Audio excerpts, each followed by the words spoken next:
Remember when movies used to be fun?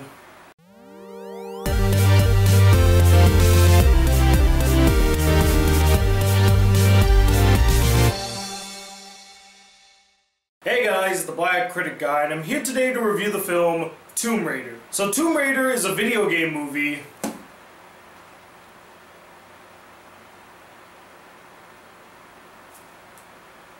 that's it. It's just like all the rest. Wash, rinse, repeat. Now I'm going to say something that might seem controversial to some and others may believe affected my opinion of this film, but I quite enjoyed the first two Tomb Raider films. Are they great films? Absolutely not. Are they films that I watch frequently? Not at all. But whenever I do watch them, I find them to be pretty dumb but enjoyable films. They're fun action-adventure films that capture the spirit of the games they're based on. And I know that many of you are going to point out to me that this film adaptation is based off the new Tomb Raider games and not the old ones. Not only am I very well aware of that, but I'm perfectly fine with it as well. I thought they did some great casting when it came to picking someone to portray Lara Croft, as Alicia Vikander bears a striking resemblance to that character. In fact, in both cases, they did an amazing job at casting the right actress for the lead role. I don't know who the casting director was for the old Tomb Raider films and this new one, but they have a keen eye when it comes to casting. So I went into Tomb Raider the same way I did Assassin's Creed nearly 2 years ago. A bit apprehensive as I've been burned by video game movies before, but keeping an open mind. Maybe this is the one to prove me wrong. Maybe this will change my opinion about video game movies from here on out. But I seriously doubt that, and after watching the film, my opinion was validated. Look, I've already given up on video game movies. They're a lost cause to me. They're the rotting corpse that keeps being brought back to life only to die tragically once again.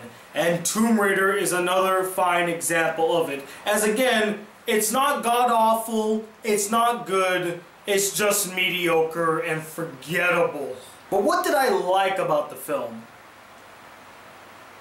Well, Alicia Vikander did a solid job playing Lara Croft, and as I stated earlier, she does look the part. Her acting was the strongest in the entire film, and it was rather convincing here and there. She was probably the strongest element of this film. Lara Croft's relationship with her father, while by the numbers and predictable, was still quite convincing. They had arguably the strongest bond in the entire film, which, to be honest, isn't really saying anything, as I think they were the only characters to have some sort of bond with each other. There's no other relationships or bonds in the entire film. It's just them two, and it makes sense since that relationship is kind of the heart of the story, and we'll get more into the story, but overall, what I'm trying to say is I bought this father-daughter bond, and I thought that the actors had some good chemistry with each other, and Dominic West is so good to see him in some roles. I think that he is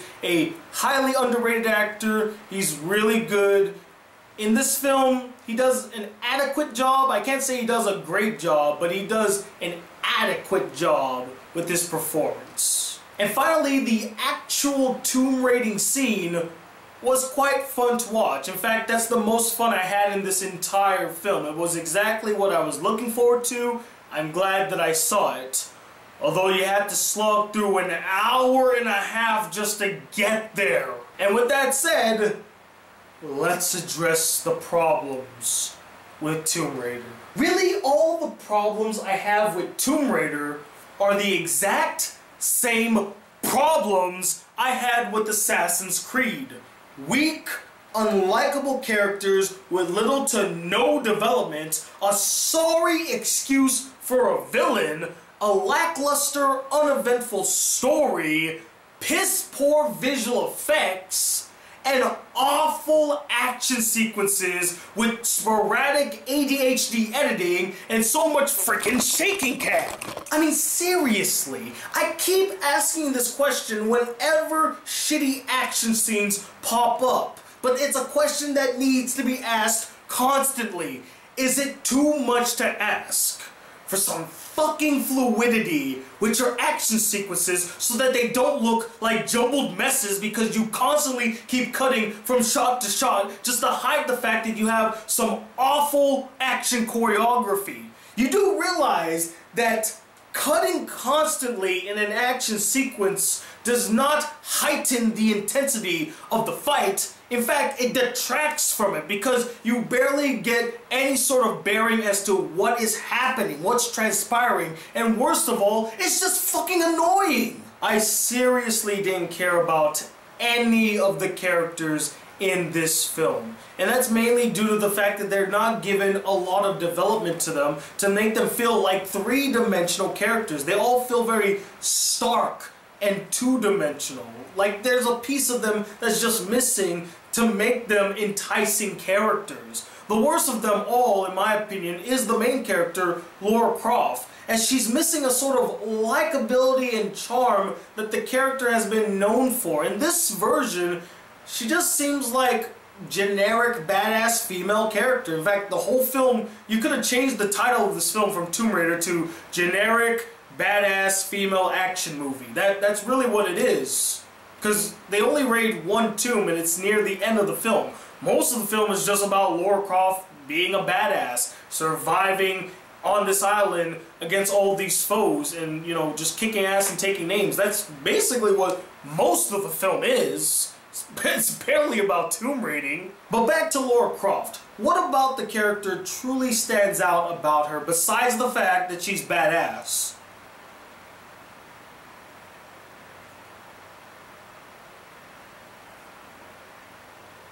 She has a close relationship with her father. She can solve riddles, I guess. So I guess that shows intelligence, maybe? I don't know. I also felt as though the character didn't truly have a character arc. Like she started one way and then she ends in a different way. To me, she started off the film as this rebel badass type character. Then she ends the film as this rebel badass character who's now richer. That's about it. That's the only change she truly went through. Other than that, there's not much. Like, you could make the argument that there is an arc where she's very reluctant to take over her father's estate because she's still holding on to the hope that her father will come back to her. But by the end of the film, she decides, okay, well, I'm just gonna go ahead and sign this off and now the business belongs to me.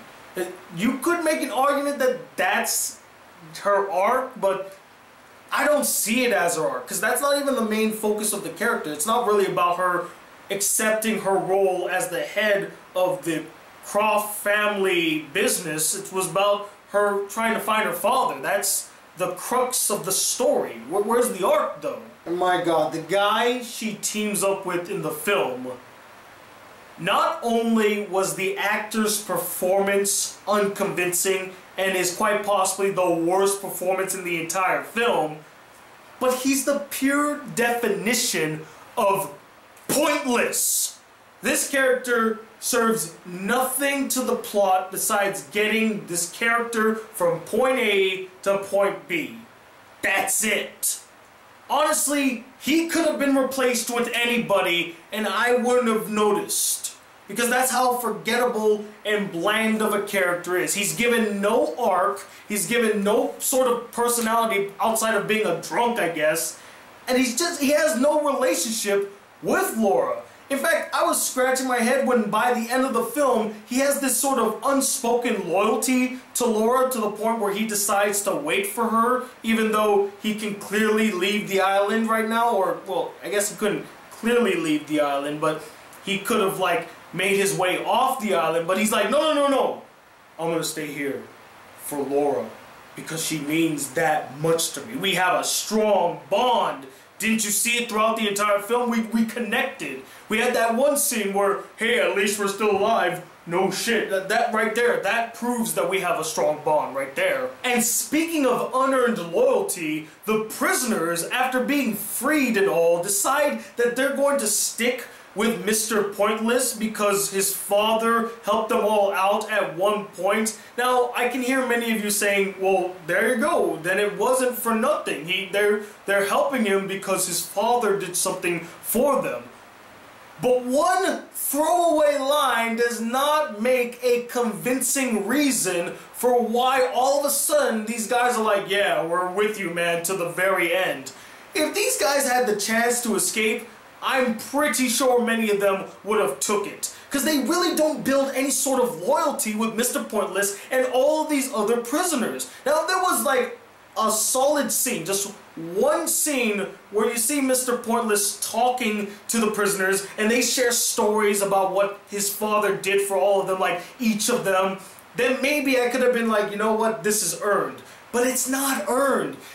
One of the prisoners just says, okay, well, I'm gonna stick with you because your father saved my life, you know, and because of what your father did so many years ago, I'm gonna put my faith in you, Mr. Pointless. Let's go save Laura. I mean, seriously, what the fuck? That's a fine example of bad writing. And speaking of bad writing, the story is such a snooze fest, guys. It barely retained my attention. The only reason I even stuck with the story is because I forced myself to.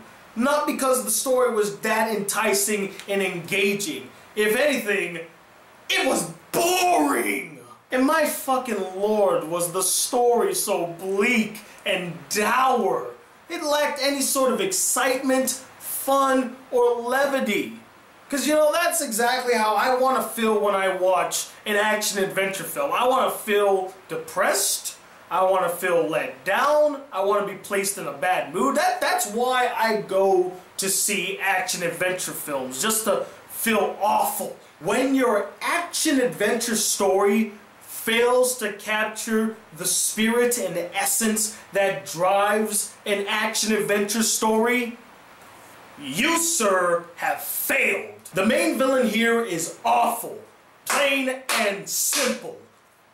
I can't think of a person that can come up with a good defense as to why he was such a great, enticing, and effective emissary for our main character, our main heroine, to face. Good luck to the person putting up that defense. I don't think that's gonna fly. But what really kills it for this character is that he's a walking contradiction. They tried their damnedest at first to make him come off as a sympathetic villain who was more or less a victim of circumstance. He didn't go to the island on his own volition. He didn't come seeking power, wealth, and fame. He was sent there by a company to do a job, and he's just trying to get his job completed so that he can finally go back to his daughters, who he hasn't seen in 7 years. And you know what?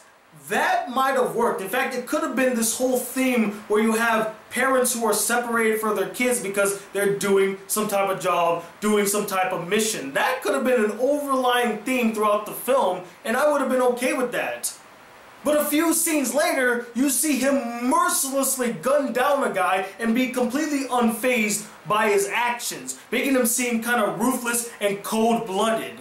So which one do you want to be, film? What do you want this character to actually be? Do you want him to be a ruthless bastard? Or do you want him to come off as a sympathetic person who's just trying to do his job? You can't have both. You can't have your cake and eat it too, especially when they're both opposite extremes. I've stated that before in countless of other videos. Overall, I really don't care for Tomb Raider. It was everything that I thought it was going to be. It did not disappoint me. It did not surprise me. It did exactly what I thought it was going to do. And honestly, it's just an easily forgettable film. I'm not going to think about this film after this video. I'm not going to mention Tomb Raider ever again.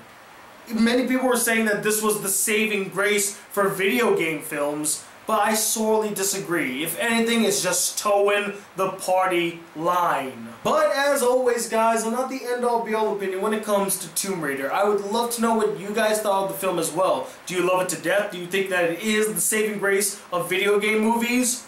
Or is it really boring, dull, uneventful, you just couldn't get into it, and it's just basically business as usual when it comes to video game movies. And do let me know, which one did you enjoy more? The original Tomb Raider films or this Tomb Raider film? Comment below, let me know, and stay tuned, got more videos coming your way, so stay tuned for all that.